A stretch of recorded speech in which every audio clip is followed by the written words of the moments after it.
Okay. Turn this.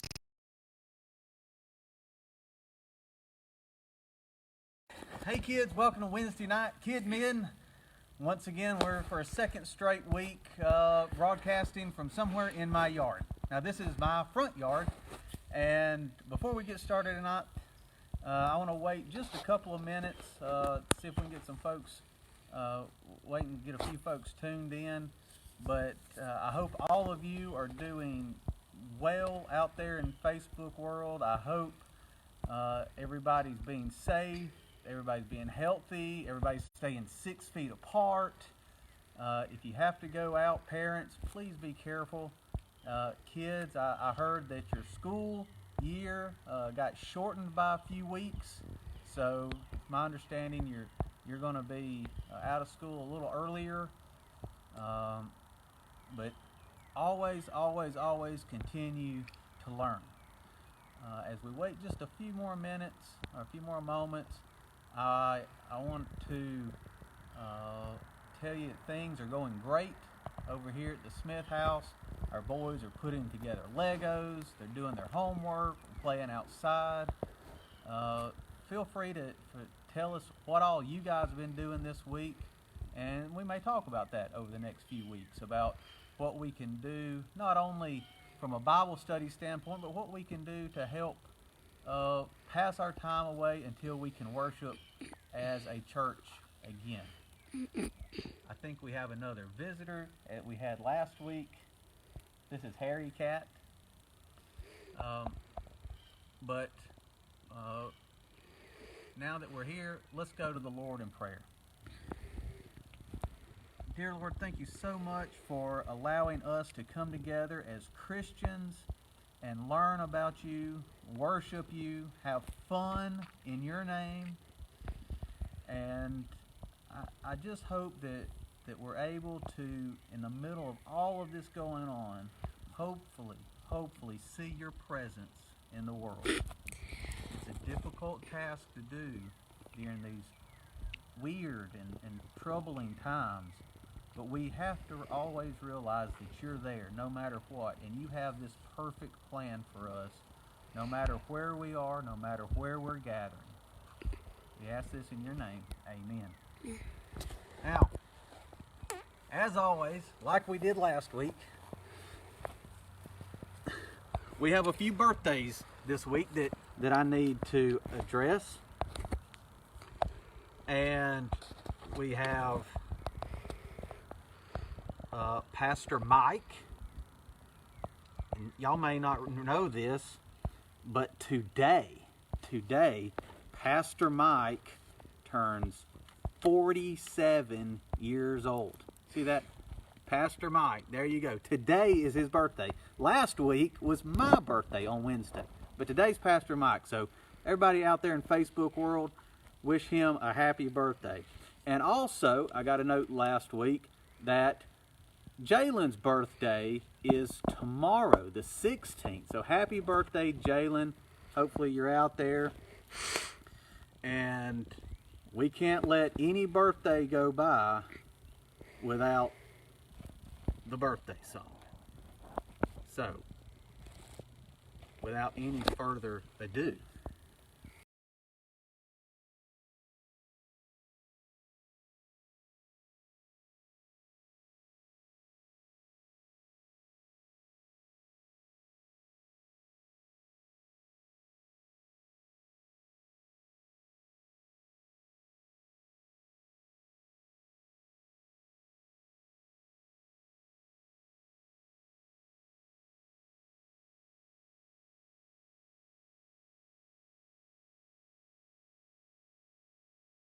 happy birthday, Mike and Jalen. If any of you have any birthdays coming up next week, type them in the notes there in the comments. Shoot me a text. I'll be more than happy to sing you the happy birthday song. Happy birthday, guys. I hope you had a great day, and I hope you've all feel blessed this day. Now, as everybody knows, this past Sunday was Easter. That's the day we as Christians celebrate or recognize the day that Jesus arose from the grave. Remember, that was 3 days after he was crucified, or he died on the cross, and he arose on what we call Easter.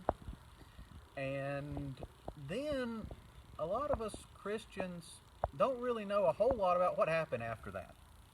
Now, we have to dive kind of deep into the Bible to figure out what did Jesus do right after he left the grave? Did he go straight to heaven? No, not really. He hung around earth for a little while, guys. And we know that he hung around about 40 days. And he went and saw several people after he walked out of the grave. And he went and saw some ladies, Mary, and saw a lot of Marys. And he saw some other people. He saw large groups of people. We read that in the Bible. But he also went and saw his disciples. Now we remember his disciples was his core group of people. His main guys that kind of helped him when they went from town to town. No matter what he needed, these guys could pretty much provide it for him. They'd go and get food. They went and found a donkey. They went and found different people for him. They'd help people out. Those were his main friends and his main helpers. And he went and saw them too. And he went and saw them as a group. But there was one man who wasn't there when he went and saw them. And his name was Thomas. Thomas was a disciple. But something you need to know before we start talking about the Bible story is that when Jesus walked out of the grave, it's described that he actually had bone and flesh. He had skin and bones and hairs. Touch your skin. That's what Jesus was like when he walked out. Now, we don't really know how he got around all the different places. It doesn't really say that. But we know that when people saw him, he had skin. He had bones. He ate. They actually, when he saw some of his disciples, they served him fish. He ate fish and honey. And he was alive. And he went and saw his disciples, and the only one who wasn't with them was Thomas. Or they went and told Thomas, "Hey, we just saw Jesus." And Thomas was a nice guy, super guy, don't get me wrong, but he had some doubts. He wasn't real sure, what? I don't understand. We put him in the grave. I don't know that I believe you. Oh yeah, we saw him, Thomas. We saw him. And Thomas said, "Well, look,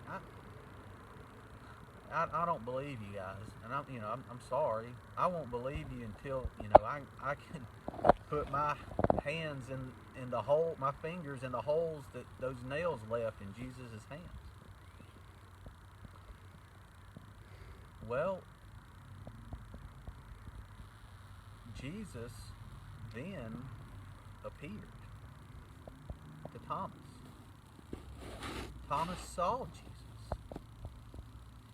And Thomas was able to take his fingers and put those into the holes of Jesus' hands when he was nailed on the cross. He still had those holes in his hands when he came out of the grave.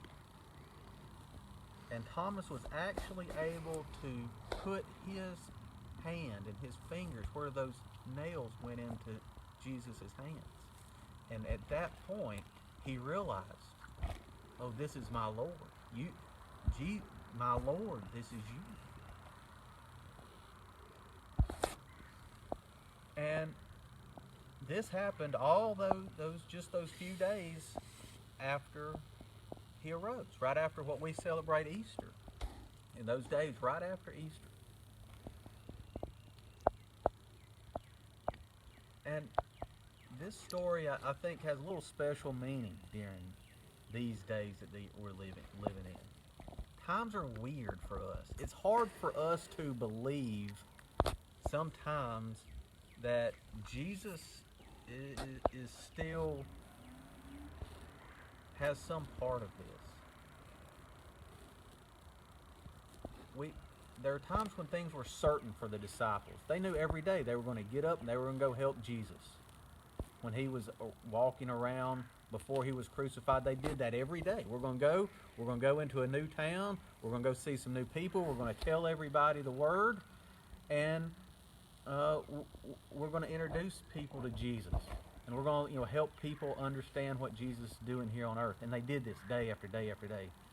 And that's sort of what we were doing for a long time. We were going to school every morning. We'd get up, we'd brush our teeth, we'd eat breakfast, we'd go to school, we'd do our work, we'd come home, we'd do our homework, we'd play outside, we'd go to basketball, we were getting ready to start baseball. We were doing all these things, and we knew what was going on every single day like these disciples. And then it all changed.